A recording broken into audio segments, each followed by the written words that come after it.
So I'm here today to inform you that there is a defensive player in the league right now that is very, very disrespected in terms of when you bring up some of the best pass rushers in the league. A lot of people will just say Micah Parsons, Myles Garrett.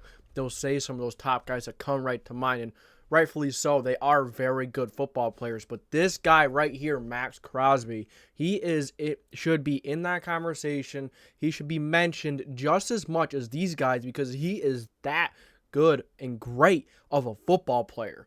Yeah, and last night highlighted that perfectly. Now, the Packers' offensive line isn't great, no, but, Maxx Crosby has no other help in that defensive line, yet he was in that backfield. He was double-teamed multiple times, but he still got into that backfield, and he still made it a nightmare for Jordan Love to throw the football, to do anything. Now, Jordan Love isn't as great of a quarterback himself. He seems very mid, but Maxx Crosby definitely had a big part in how poorly that Packers offense played last night. He was in the backfield making, tackles for losses, getting to A.J. Dillon. He was making play after play, and even though he only had, one or two sacks, it felt like he should have had like 6 or 7 in one game. That's how much he was in that backfield. And we all bring up some of these other players are so good, and yes, rightfully so, they are. And TJ Watt, Danielle Hunter is really good this year because he's finally healthy. No one ever brings up Maxx Crosby's name. There's a few people that, if I go ahead and ask, they will bring up his name, but not many will. Many would just say, oh, that's easy, TJ Watt.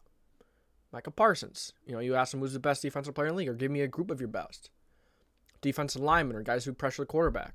Micah Parsons, TJ Watt.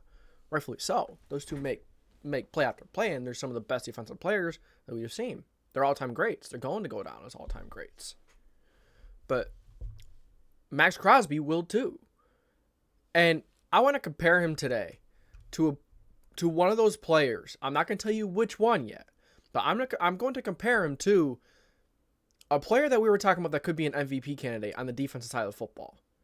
And if you've watched my videos, then you already know who I'm talking about. But this is a guy I'm going to be comparing, and that is how you know how much talent we're comparing Maxx Crosby to this guy to. So, first off, I want to give you some insight on how he has played so far this season. So far, Maxx Crosby has 5 sacks, 27 quarterback hurries, 34 pressures, 7 QB hits, 8 tackles for losses. That is, which is good for second. Aiden Hutchinson has 35.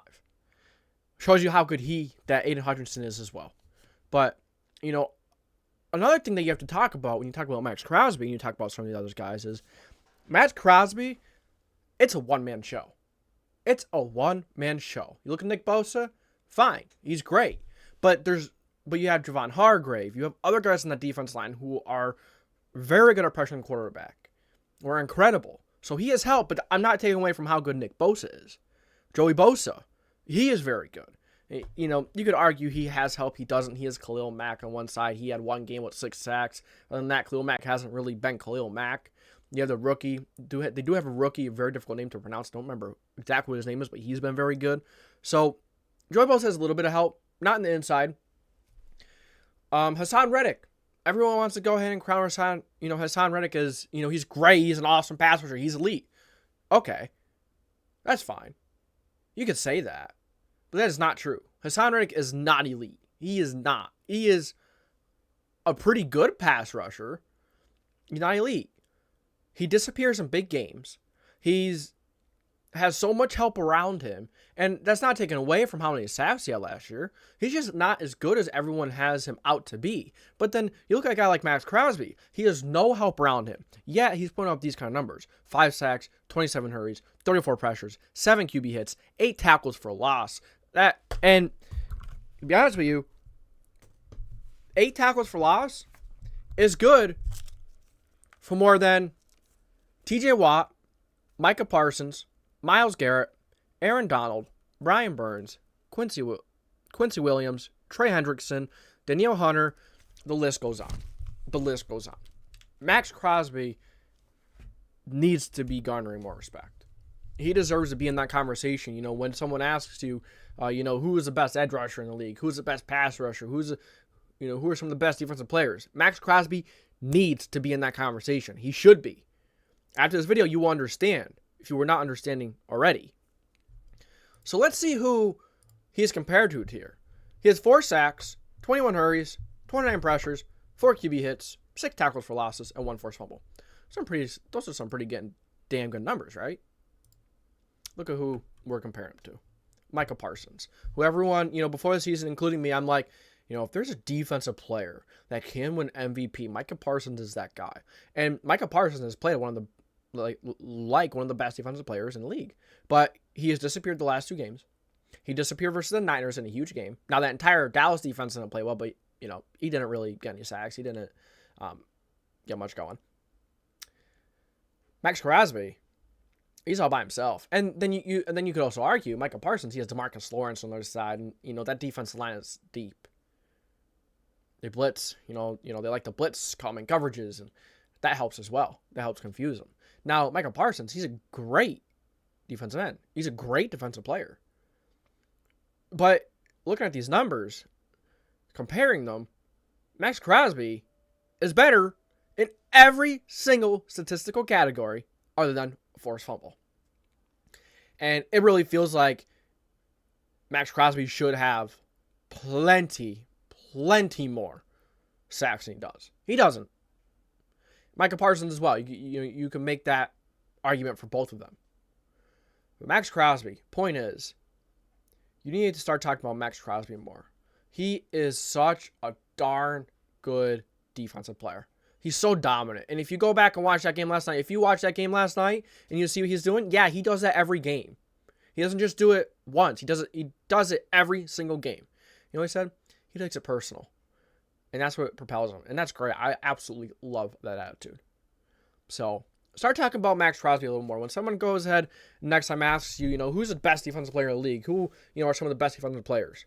Now you could include Maxx Crosby into that conversation. They'd be like, what? Yeah, Maxx Crosby is that good.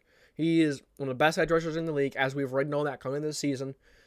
But he is as dominant as Micah Parsons, TJ Watt, as these other guys. Maybe he doesn't, go back in coverage as much as these other guys, but he is as dominant when it comes to just putting your hand in the dirt and rushing the quarterback, putting that quarterback in the ground. Maxx Crosby is just as good as anyone else in the league, if not better. So Maxx Crosby needs to start being talked about more. I would love to see him win Defensive Player of the Year. Great story, great human being. And on top of that, what he's doing this year so far is really impressive.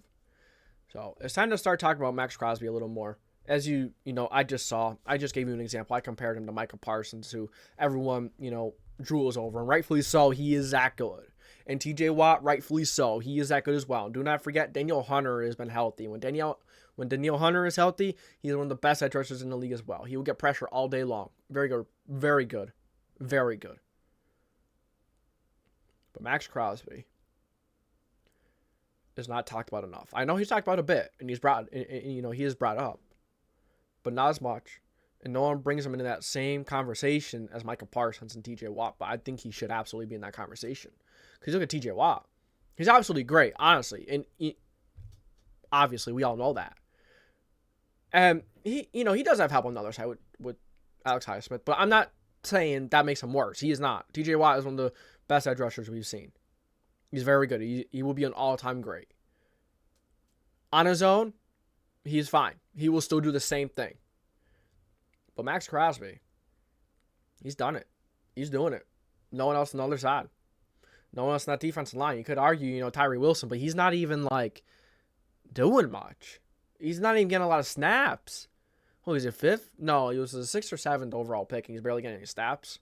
I mean, I get it. He's injured. I think he was injured and stuff, but he's not making much of an impact. It's just a Maxx Crosby show. You think about it. These other teams. Think about the Cowboys, for example. They have a really good secondary, and losing Trevor Diggs hurts. But Maxx Crosby has no help other than him. It's just Maxx Crosby. It's just Maxx Crosby. Now you do have to give credit to the Raiders. defensive back room in the back end for doing a good job last night against Jordan Love. But Jordan Love is not that. He is not it. Maxx Crosby is, though. So there is my take for Maxx Crosby. Talk about it more. Live it. Love it. Practice it. I don't know what goes along with that to finish it. But start talking about Maxx Crosby. Give the man the respect that he deserves. So that's all I got for you guys today. Thank you for tuning in to the JDW Sports Talk Show, where every fan is welcome. If you enjoy this video, make sure to like, subscribe, put the post notification bell on so you won't see any future videos. This is JDW Sports Talk Show signing off.